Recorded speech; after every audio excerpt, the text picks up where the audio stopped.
आमदार सीमा हिरेंचा विरोध डावलून सुधाकर बडगुजर आणि बबन घोलप यांचा भाजप प्रवेश।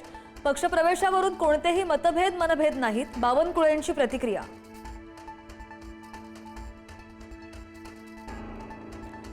संधी साधून सोबत जाऊ शकत नाही, जे भाजप सोबत गेले त्यांना सोबत घेऊ शकत नाही। अजित पवारांसोबतच्या युतीच्या चर्चांना पवारांकडून पूर्णविराम, तर प्रत्येकाला आपलं मत मांडण्याचा अधिकार, अजित पवार यांची प्रतिक्रिया।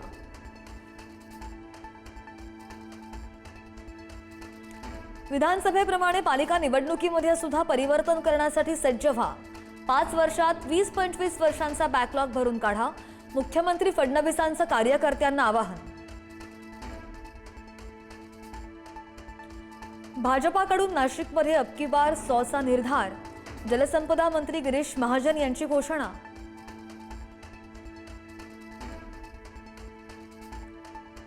ब्रिटिशकालीन धोकादायक पूल थेट तोडून टाकणार, कुंडमळा पूल दुर्घटनेच्या पार्श्वभूमीवर निर्णय झाल्याची उपमुख्यमंत्री अजित पवार यांची माहिती।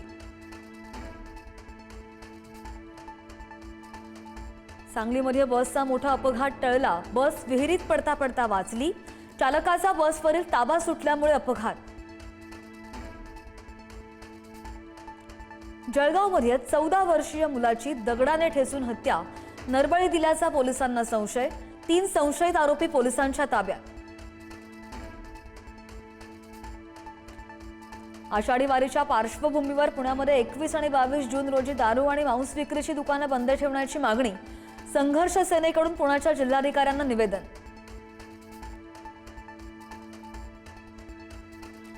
केस आणि नख गळतीनंतर आता बुलढाणाकर हाताला भेगा पडण्याच्या आजाराने त्रस्त। इसबगोल त्वचाविकार असल्याचं तज्ज्ञांचं प्राथमिक मत। कोल्हापूरच्या हद्दवाढी विरोधात 20 गावांमध्ये बंद, ग्रामीण भागातून तीव्र विरोध, हद्दवाढ केल्यास आगामी निवडणुकांवर बहिष्कार टाकण्याचा इशारा। अहमदाबाद विमान दुर्घटनेचा नवा व्हिडिओ समोर, विमान कोसळल्यानंतर आगडोंब, वसतिगृहातील गॅलरीमधून खाली उतरून विद्यार्थ्यांचा जीव वाचवण्याचा प्रयत्न।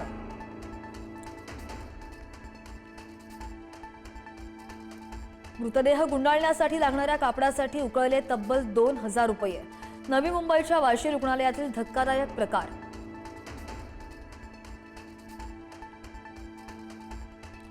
कोकण आणि घाटमाथ्यावर येत्या 3 दिवसांसाठी ऑरेंज अलर्ट, विदर्भातही विजेच्या कडकडाटासह पावसाची शक्यता, मध्य महाराष्ट्र आणि मराठवाड्यात हलक्या ते मध्यम स्वरूपाच्या पावसाचा अंदाज। गुजरातमधील भावनगर जिल्ह्यामध्ये पावसाचा कहर, अनेक ठिकाणी रस्त्यांना नद्यांचं स्वरूप, दुचाकी आणि रिक्षा सुद्धा गेल्या वाहून।